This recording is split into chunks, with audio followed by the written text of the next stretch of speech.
अस्सलाम वालेकुम dear students. आज का हमारा टॉपिक है ट्रांसमिशन इम्पेरिमेंट्स।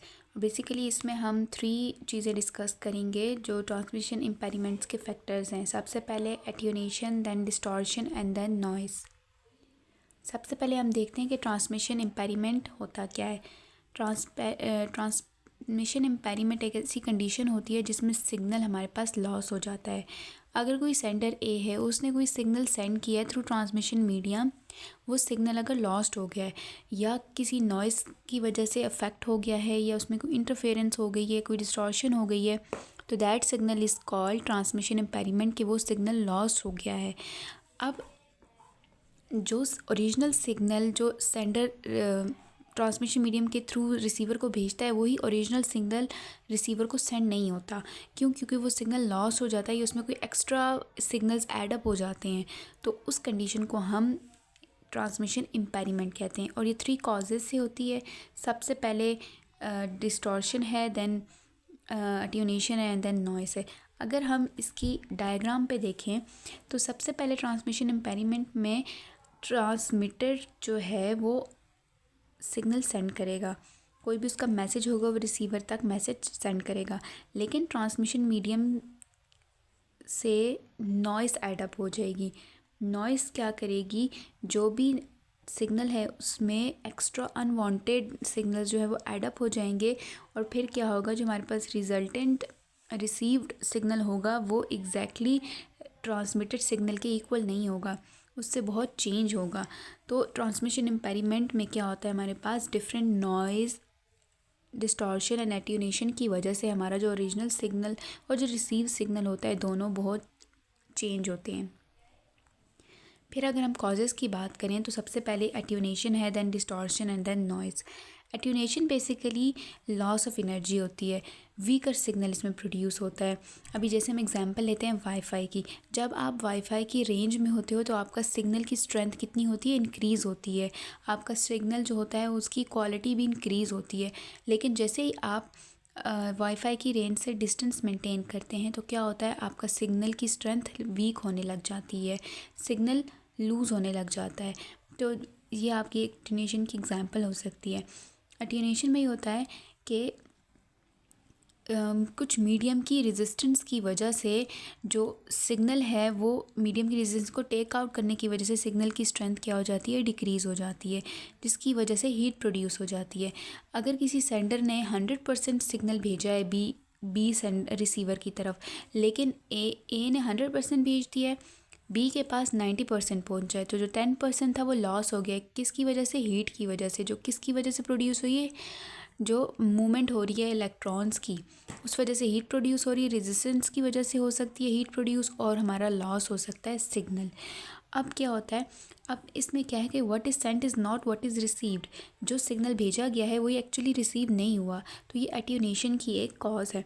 अब एट्यूनेशन के लिए एक सिंपल सोल्यूशन एम्पलीफिकेशन हम यूज़ करते हैं। एम्पलीफिकेशन जो है वो सोल्यूशन है एट्यूनेशन का, कि इसमें हम एम्पलीफायर्स का यूज़ करते हैं।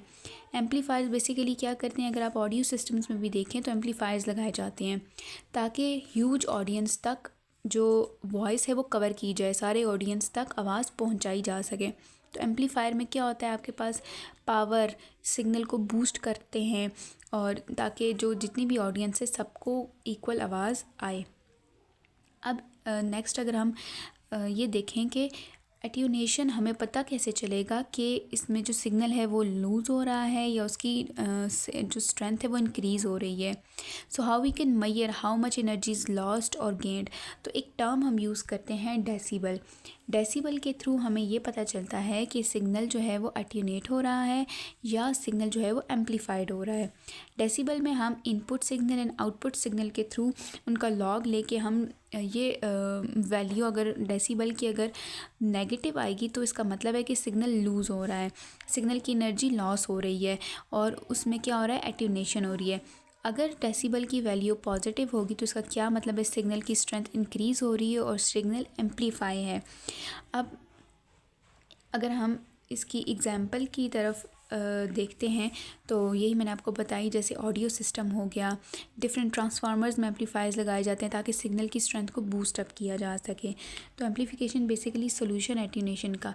एट्यूनेशन में सिग्नल डिक्रीज़ होता है, एम्पलीफिकेशन में सिग्नल की स्ट्रेंथ इंक्रीज़ की जाती है, सिग्नल एम्पलीफाई होता है। अब अगर हम इसकी डायग्राम देखें तो सबसे पहले आप देखें कि ये ओरिजिनल जो सिग्नल है वो 0.1 से सेंड किया गया है थ्रू ट्रांसमिशन मीडियम। अब ट्रांसमिशन मीडियम में जाते हुए वो सिग्नल एट्यूनेट हो गया है। क्या मतलब उसका कि उसकी सिग्नल की जो स्ट्रेंथ है वो लूज़ हो गई है।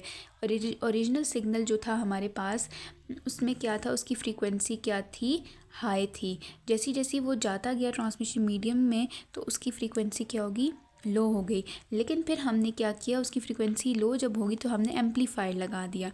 एम्पलीफायर लगाने की की वजह से जो जो एट्यूनेटेड सिग्नल था वो दोबारा से उसकी फ्रीक्वेंसी हाई होगी, वो एम्पलीफाइड हो गया। तो जो हमारे पास एक्चुअल सिग्नल जो हमने भेजा था वही रिसीवर को रिसीव हुआ है। तो आप देखें ओरिजिनल और एम्पलीफाइड सिग्नल दोनों एग्जैक्टली सेम है। तो एम्पलीफायर की वजह से क्या हुआ, जो सिग्नल की क्वालिटी और जो उसकी स्ट्रेंथ रिड्यूस होगी थी वो क्या होगी, दोबारा से इंक्रीज़ होगी, एम्पलीफाइड हो गई। नेक्स्ट कंडीशन अगर हम देखें डिस्टॉर्शन में ये होता है कि सिग्नल की जो फॉर्म और शेप है वो चेंज हो जाती है। बेसिकली डिस्टॉर्शन जो है वो कॉम्पोजिट सिग्नल में होती है, जहाँ हर सिग्नल की अपनी फ्रीक्वेंसी और अपनी प्रोपगेशन स्पीड होती है।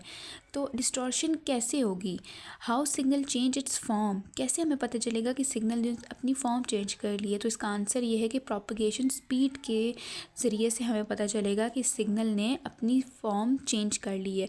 बेसिकली कॉम्पोजिट सिग्नल ये होते हैं कॉम्बिनेशन ऑफ वन और मोर सिग्नल, दो या दो से ज़्यादा सिग्नल की कॉम्बिनेशन को हम कॉम्पोजिट सिग्नल कहते हैं।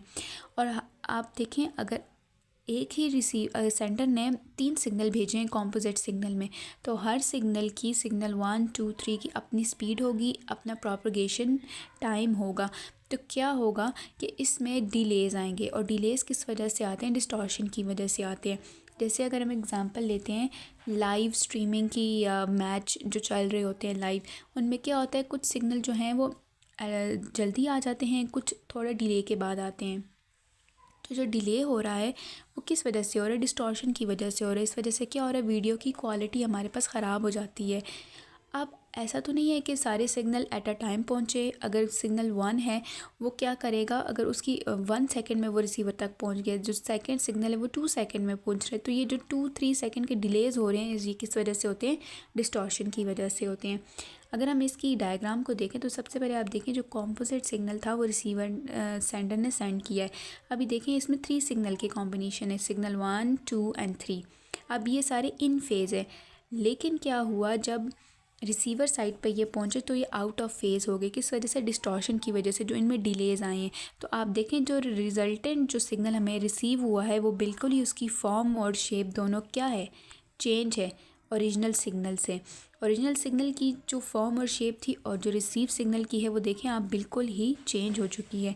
तो ये डिस्टॉर्शन की वजह से हुआ है। नेक्स्ट अगर हम देखें तो नॉइज़ बहुत ही कॉमन फैक्टर है ट्रांसमिशन इम्पेरिमेंट का। इसमें हमारे पास अनवांटेड सिग्नल्स क्रिएट हो जाते हैं ट्रांसमिशन के दौरान, और ये क्या करते हैं, हमारे सिग्नल्स को करप्ट कर देते हैं और उनकी क्वालिटी को रिड्यूस कर देते हैं। डिफरेंट टाइप्स ऑफ नॉइज़ हो सकती हैं, thermal noise, induce noise, cross talk and impulse noise. सबसे पहले अगर हम थर्मल नॉइज़ को देखें तो वायर के थ्रू हमारे पास जो सिग्नल ट्रैवल करते हैं वो इलेक्ट्रोमैग्नेटिक करंट के थ्रू करते हैं। और इलेक्ट्रोमैग्नेटिक करंट में क्या होता है, रैंडम मोशन ऑफ इलेक्ट्रॉन्स होती हैं। जब रैंडम मोशन ऑफ इलेक्ट्रॉन्स की वजह से नॉइज़ प्रोड्यूस होती है, और नॉइज़ की वजह से एक्स्ट्रा सिग्नल हमारे ओरिजिनल सिग्नल में क्या हो जाता है, ऐड अप हो जाता है, जिसकी वजह से थर्मल नॉइज़ हो जाती है। सेकेंड अगर हम इंड्यूस की बात करें तो इंड्यूस नॉइज़ हमारे पास एक डिफरेंट मोटर्स और अप्लायंसेस जो चल रही होती हैं वो हमारे दोबारा से ओरिजिनल सिग्नल में एक्स्ट्रा सिग्नल ऐड अप कर देती हैं। क्रॉस टॉक बेसिकली ये होती है कि अगर आप अपने किसी फ्रेंड से बात करें तो बैकग्राउंड की जो नॉइसेस होती हैं वो क्या करेंगी, आपको आपकी सुनने को, कम्युनिकेशन को क्या करेंगी, डिस्टर्ब कर रही हैं। तो वो जो क्रॉस टॉक हो रही होती है बैकग्राउंड वाली वॉइसेस की, तो वो क्रॉस टॉक नॉइज़ की एग्जांपल है। दैन अगर इम्पल्स नॉइज़ की हम बात करें तो ये पावर लाइंस लाइटनिंग में से ये इंड्यूस होती है, जैसे बिजली के कड़कने की वजह से जो नॉइज़ इंड्यूस होती है उसको हम कहते हैं इम्पल्स नॉइज़। अगर हम इसकी एग्जांपल की तरफ देखें तो इसकी डायग्राम में देखें आप, ये ट्रांसमीटर है, इसने जो सिग्नल भेजा है और जो रिसीव सिग्नल है वो दोनों क्या है, आपस में चेंज है। और चेंज किस वजह से आई है, ये जो दरमियान में नॉइज़ का फैक्टर आ गया है। ट्रांसमिशन मीडियम में जितनी भी नॉइज़ थी वो सारी ओरिजिनल सिग्नल में क्या हो गई है, मिक्स हो गई है। और ये जो जितनी भी नॉइसेस हमारे पास होती हैं, thermal noise, induce noise, impulse noise, इनकी इन्वायरमेंट में जो फ्रीक्वेंसी है वो बहुत हाई होती है। तो हमारी जो ओरिजिनल सिग्नल है जो वायर से ट्रैवल कर रहा है उसकी फ्रीक्वेंसी क्या है, लो है। तो हाई फ्रीक्वेंसी क्या करती है, लो फ्रीक्वेंसी को अफेक्ट करती है, जिस वजह से मिक्सिंग हो जाती है, कपलिंग हो जाती है, और जिस वजह से हमारी जो भी नॉइस है, अनवांटेड सिग्नल है, वो ओरिजिनल सिग्नल में क्या हो जाते हैं, इंड्यूस हो जाते हैं, सिग्नल करप्ट हो जाते हैं। और आप देखें कि इसमें जो हमारे पास ओरिजिनल सिग्नल है और जो रिसीव सिग्नल है वो दोनों बहुत ही चेंज हैं। तो ये हमारे पास 3 कॉजेज़ थी major, attenuation, distortion and noise, जिसकी वजह से ट्रांसमिशन इम्पेयरमेंट हमारी वायर्स कम्युनिकेशन में हो सकती है।